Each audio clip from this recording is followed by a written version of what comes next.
Tennessee is hoping to prevent convicted criminals from returning to prison by getting organizations to take one former inmate. This morning, dozens of groups in Chattanooga learn how they can help. That's where News Channel 9's Drew Balea spoke to a local man who had 5 different stays in prison before dramatically changing his life. Faith and support for recently released criminals. That was the goal of the Tennessee Department of Corrections Take One program today in Chattanooga. Take one offender upon their release from prison, along with their family, and mentor them. Deborah Thompson with the Tennessee Department of Corrections says they're asking 9,000 community organizations to take one recently released criminal. When they have somebody that they know that they can depend on, that's going to make a difference in their lives. More than 35 years ago, Red Bank native David Elkins needed help. He was hooked on drugs. Started a 32-year addiction at that time and ended up in prison by the time I was 21.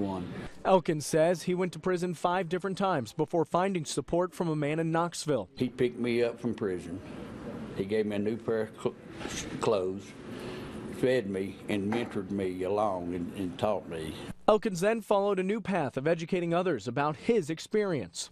God told me to go back to prison and help these men succeed, and I've been doing it ever since. He is one of many people working for nonprofit or faith-based organizations that are working to bridge the gap between prison and society. Go to prison, visit them, build a relationship, and get where they know you. Thompson says they can offer training and education in prison, but once they walk out their doors, they're left to the community. The difference between an offender reoffending and going back into the system is somebody being there to really care about them and love them.